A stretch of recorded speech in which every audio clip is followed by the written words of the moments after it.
중경 임시정부 문제를 보면 여기 이제 태극기 문제가 있습니다. 근데 큰 태극기에 우리의 소원을 담은 그 당시 독립운동가들이 이제 그 소원을 쓴 거죠.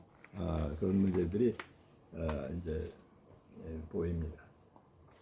그리고 여기에 이제 거기에 회의실이라든지 회의실의 모습입니다. 물론 지금 정비했죠. 그 당시에는 상당히 이제 어려웠을 거로 봅니다만. 그래서 뭐 이 태극기도 아까 우리가 보신 바와 같이 그렇습니다. 그래서 지금 중경에 있는 임시정부 건물은 대체로 건물이 5개가 있고 그 당시 상황을 비교적 명료하게 우리가 전시를 하고 있습니다. 그럼 결론적으로 우리가 임시정부 문제 그리고 그 시기의 상황에 대해서 한번 생각해 보겠습니다.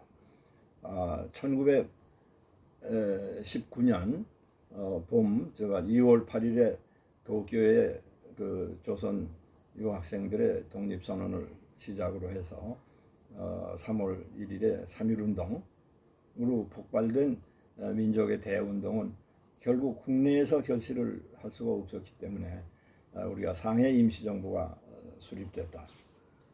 그리고 그 임시정부는 1932년에 중칭으로 갖고 해방이 되면서 우리가 그런 이제 주도권을 국제 정치적으로 또는 국제 법상으로 잡을 수가 없고 그냥 개인 자격으로 들어왔다는 말씀은 아까도 드렸습니다.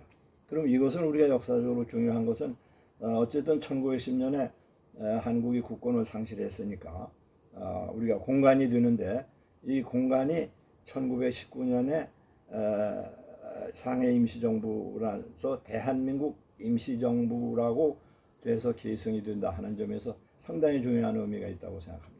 우선 대한민국이라는 이름이 오늘날에 그대로 계속이 되고 있고 또 하나는 그것이 군주국가, 왕조가 아니라 민국이다 하는 그 민국이라는데 상당히 자유민주국가의 중요한 의미가 있고 또 우리가 요즘에 논란이 되는 사회주의 국가가 아니고 그런 자유민주주의 국가로 됐다 하는 여러 가지 점에 상당히 의미가 있죠. 그래서 요즘에 아마 우리가 알다시피 많은 논란들이 건국의 문제를 가지고 있지만은 제 생각에는 그 문제는 우리가 상해 임시정부도 우리의 중요한 역사로서 3.1운동으로부터 오늘날에 계속되는 중요한 역사고 그것이 물론 그 정부가 외국에 있기 때문에 영토나 민족을 가질 수 없다 하더라도 우리가 적어도 역사적으로나 정신적으로 우리 민족이 어려움에 처했어도 절대 굴복하지 않고 끝까지 싸웠다 하는 점에서 중요하고 우리가 아마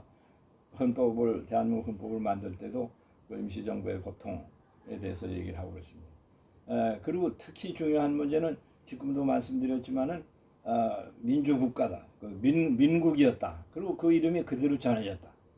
그리고 또 하나 더욱 중요한 것은 물론 임시정부를 구성할 때 문제가 외교적인 문제, 문치의 문제 또는 무력투쟁의 문제 여러 가지 문제가 있는데 특히 무력투쟁이라는 문제는 주로 만주라든지 러시아 쪽이라든지 하는 데서 일본에 대한 투쟁을 했는데 그러나 임시정부에 나중에 합치도 됐고 또 대한민국 그 48년 대한민국 정부에 들어온데도 우리가 초대 대통령이었던 임시정부의 이승만 박사라든지 또 신흥무관학교를 만들었던 그 이시영 씨가 부통령이 됐고 또 국회의장도 해공 신익희 선생 일생 동안 독립운동 하던 사람이 됐고 특히 만주에서 그 일본군과 싸웠던 지청천 이봉석 장군 이런 분들이 들어와서 총리, 국방부 장관, 국회의원 그런 걸 위해서 상당히 많은 분들이 합류했기 때문에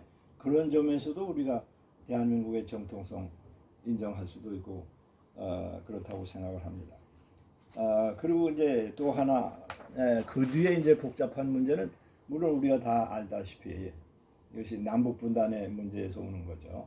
그러나 독립운동을 하던 분 중에는 북한으로 간 분도 있고 또 우리 쪽으로 대부분 왔습니다만은 그러면 그것을 역사적으로 어떻게 평가를 하느냐? 뭐 틀림없이 독립운동을 한 것은 어디로 갔든 독립운동 한 대로 인정을 우리가 해야 되는 거죠. 예, 그 점은 우리가 전부 받아들여야 될 거라고 봅니다. 또한 우리가 대한민국에서 지금 살고 있고 우리가 대한민국의 그 법통이 중시되고 있는 상황에서 대한민국에 당장 우리를 위협한다든지 우리를 부정한다든지 하는 것은 그 점에서는 또 우리가 그거는 받아들일 수가 없죠. 그러니까 제 생각에는 이 문제에 대한 것은 완전한 이 우리 역사의 보통이라든지 평가라든지 하는 문제는 결국 통일이 된 뒤에 명확하게 이루어질 수 있지 않나 이제 하는 생각을 합니다. 그러나 역시 거듭해서 우리가 생각하고 제가 강조할 수 있는 것은 3.1 운동의 결과로서 상해 임시정부가 수립됐다 하는 것은 역사적으로나 우리가 현실적으로나 상당히 중요한 의미가 있다. 그 대한민국의 이름이 우리에게 지금 전해지고 있고 또 그것이 우리가 전통적인 봉건왕조가 아니라 민주국가였고 또 거기서 활동하던 분들이 바로 대한민국에 들어와서 우리가 주로 그 정통을 이루었다. 그런 점에서 우선 대한민국의 위대한 출발이다. 그렇게 생각을 합니다. 요즘에 대한민국의 뭐 재건이니 제2의 대한민국이니 하는 얘기들이 많이 있지만은 그것은 뭐 무엇을 어떻게 보든 간에 앞으로 우리가 계속 더 확실하게 완전한 대한민국, 통일되는 대한민국을 지향해서 가는 데 있어서 상당히 우리가 중요한 길을 올바르게 걸어왔고 지금도 올바르게 걷고 있고 앞으로도 또 올바르게 걸어가야 할 것이라고 생각합니다. 감사합니다.